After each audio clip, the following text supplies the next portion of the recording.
नमस्कार, मैं कृष्णा। आज मैं आशुलिपि में लगाए जाने वाले स्वर या मात्राओं के बारे में जानकारी दूंगी। सबसे पहले ये जानना जरूरी है कि आशुलिपि में स्वर कैसे लगाए जाते हैं। तो जो हम स्ट्रोक बनाते हैं उनमें स्वर डैश से या डॉट से, उनमें हम डैश से या डॉट से स्वर लगते हैं। दो प्रकार से स्वर लगाए जाते हैं, डैश से और डॉट से। स्वर होते कितने प्रकार के हैं, कितने प्रकार की मात्राएं लगाई जाती हैं आशुलिपि में? तो एक छोटा आ, बड़ा आ, छोटी ई, बड़ी ई, छोटा ऊ, बड़ा ऊ, ए आई, ओ औ, इतने प्रकार के स्वरों का उपयोग हम आशुलिपि में करते हैं।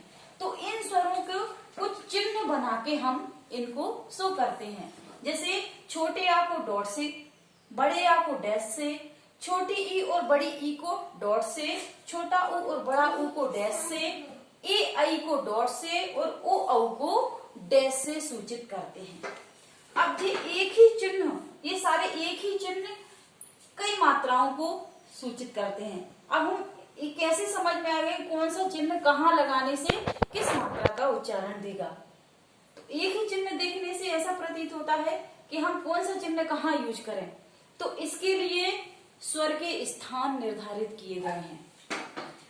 प्रत्येक स्वर अपने अपने स्थान पर अपने अपने स्वरों का बोध कराएगा। जैसे प्रथम स्थान पर लगने वाले स्वर कौन से हैं? छोटा आ और बड़ा आ। छोटा आ डॉट से लगेगा और बड़ा आ डैश से लगेगा। ये प्रत्येक अक्षर के या प्रत्येक स्ट्रोक के प्रथम स्थान पर लगाया जाएगा।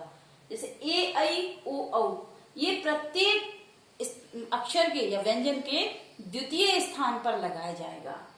छोटी ई, बड़ी ई, छोटा ऊ और बड़ा ऊ, ये डॉट से लगती है ई और डैश से लगता है ऊ की मात्रा। ये सारे स्वर, ये चारों स्वर किसी भी अक्षर के तीसरे स्थान पर लगाए जाएंगे। अब ये स्थान, स्वरों के स्थान निर्धारित किए गए हैं, तो हम अक्षरों को किस स्थान को, किस जगह को कौन सा स्थान बोले।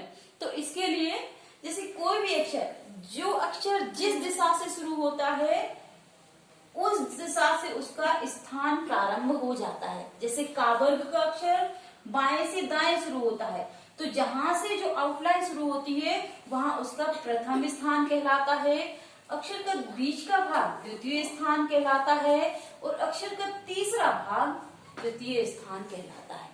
चाहे मात्रा पहले आए चाहे बाद में आए, हमेशा पहले आती है तो पहले फर्स्ट सेकंड थर्ड होता है, और यदि बाद में आती है मात्राएं तो बाद वाली फर्स्ट सेकंड थर्ड मात्राएं होती हैं।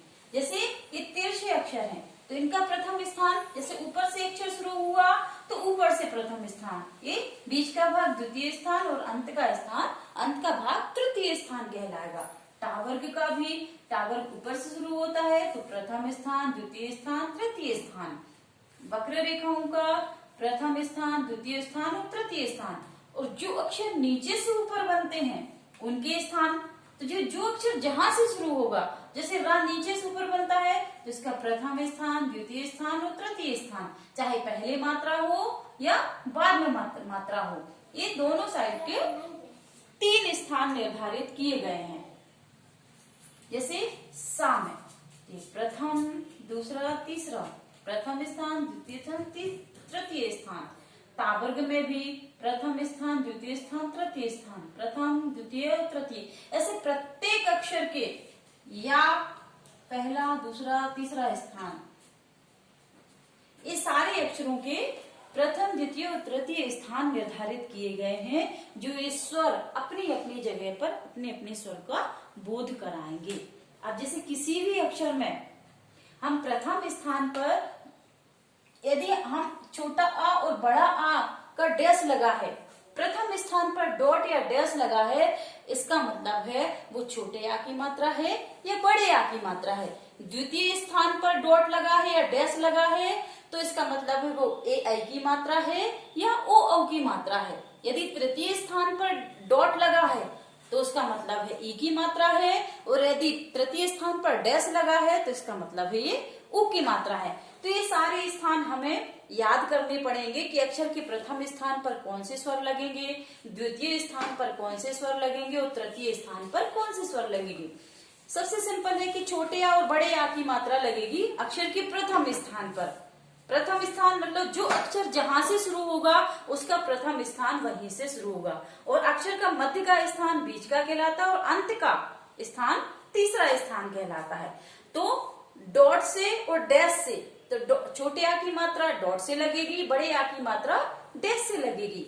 ए ऐ ओ औ की ए ऐ की मात्रा डॉट से लगेगी और ओ औ की मात्रा डैश से लगेगी। छोटी ई बड़ी ई छोटा ऊ बड़ा ऊ, छोटी ऊ बड़ी ई की मात्रा डॉट से लगेगी जो तीसरे स्थान की मात्रा है, छोटा ऊ और बड़ा ऊ की मात्रा डैश से लगेगी जो तीसरे स्थान की मात्रा है। ये मात्राएं और अक्षरों के स्थान हमें याद करने हैं, प्रैक्टिस करनी है बार बार। आज की वीडियो में बस इतना ही, स्वरों का इतना ही नॉलेज। अब आप लोग इसके बारे में प्रैक्टिस करें और जो भी डाउट हो वो क्लियर करें। Thank you.